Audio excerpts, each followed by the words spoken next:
What's up, everybody? Ricky here. I'm about to finally do a garage gym walkthrough tour.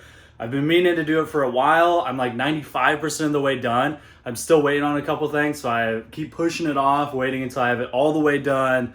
But as I'm coming to find out, that doesn't really happen. So we're gonna check it out now. Like I said, it's about 95% of the way through. I will point out the couple things that we're still waiting on. Other than that, let's check it out.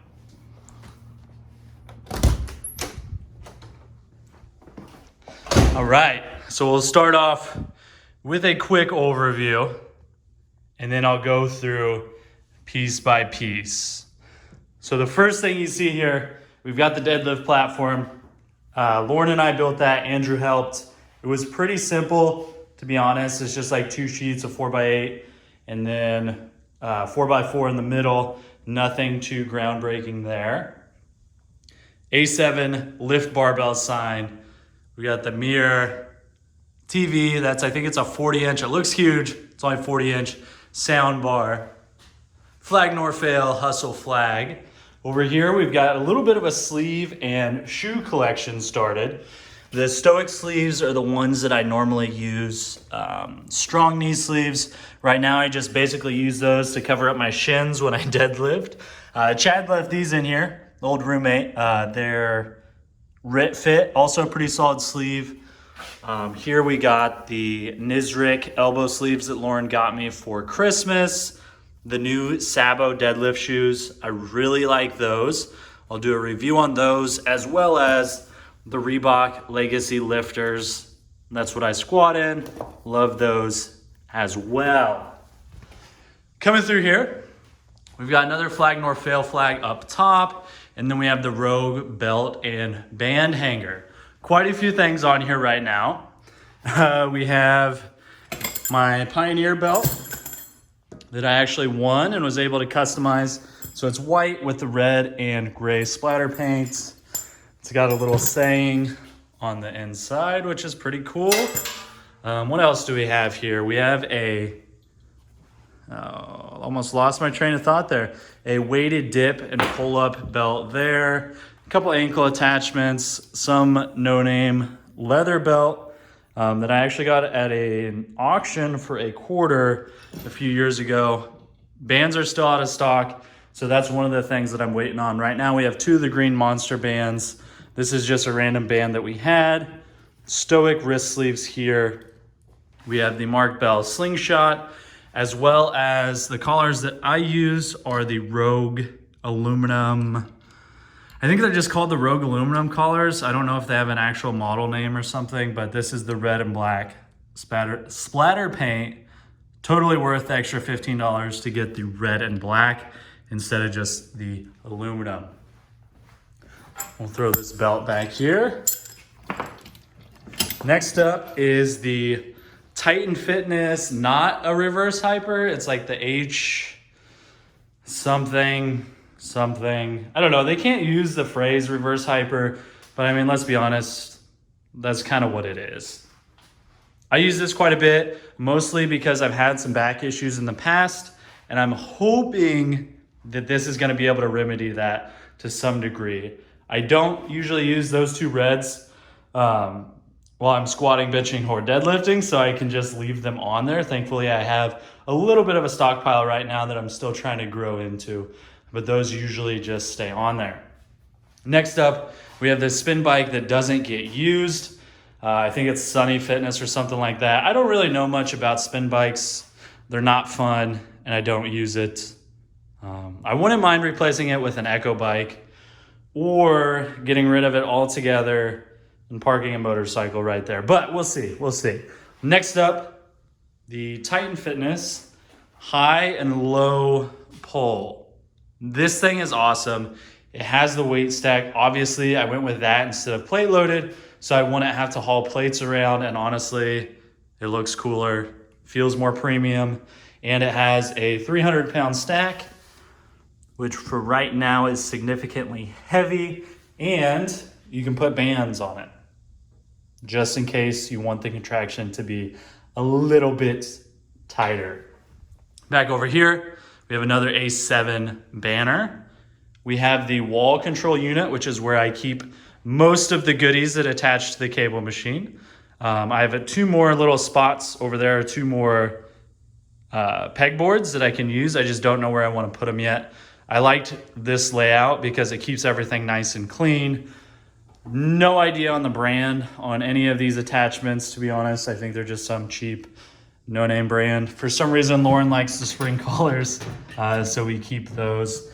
Titan Fitness Farmer handles, they work great. You can put quite a bit of weight on them. And then we have the Captains of Crush grippers.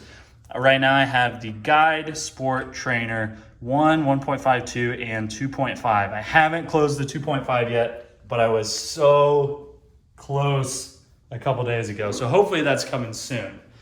All right. As for plates, you probably already saw them, but I have the Rogue calibrated pound plates, or should I say I have some of them. So we have 6 pairs of reds. We have 1 pair of 45s, the blues, and then we have 2 pairs of 10s, which are white, obviously.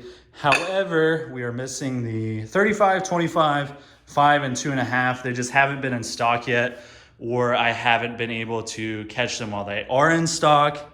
If you're watching this in a few years, that might not make a lot of sense, but right now everything was built during the 2020 COVID pandemic, also known as the great scarcity of gym equipment era. It's hard to get things. They're usually overpriced and pretty much always out of stock. The weight tree here is a CFF 6-peg vertical bumper rack. I like it a lot. Super well built. It has wheels on the bottom, 2 barbell holders, and then they fit a full-size plate on each peg, which is great. Plenty of room. On the back side, I do have some machined Rogue plates. I had more. I was able to sell some of them. 2 sets of 10s, 2 sets of 5s, a set of 2.5s. For a while, I wasn't sure if I was going to go calibrated or machined. I ended up buying the machined when they popped up. Didn't have the 45s, 35s, or 25s available. I thought, that's okay. At least I'll have these. I'll be able to pick the other ones up later. Then these beautiful calibrated plates popped up, so I ended up buying them instead. So now I just kind of have the other ones and don't know what to do with them. Okay, we'll move on to the rack next. It is a Rogue Monster RM4. The 4 is standing for the 43 inches between the posts. I love it. It's obviously very overbuilt. It fits great in here. It's beautiful. It's the 90 inch, I believe. Has the huge 1-inch hardware. Put my hand up there for reference. That is pretty big.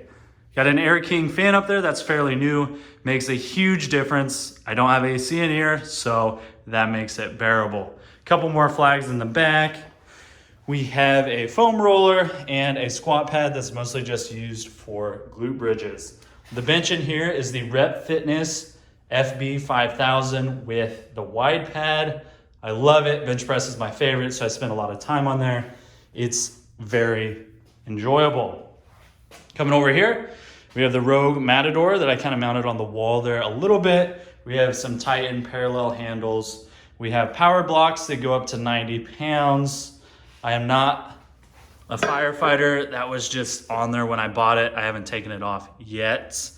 We have some 3-in-1 oil, some chalk, some more chalk. Let's look around here. We have the Cleva built deadlift jack. I'll do a video on that. It is fantastic. I love it. You just scoop the bar, picks it right up. It doesn't take up much space at all. It's super light. You could put it in your gym bag if you wanted to, but let's get to the main event, the bars. First off, we're actually gonna start over here. This is the Titan Fitness Safety Squat Bar. I like it quite a bit. It's held up well so far, not that I've had it very long, but it feels good. It appears to be built quite well. Next up, we'll just start at the bottom and we'll work our way up. This is the Titan Fitness cambered squat bar.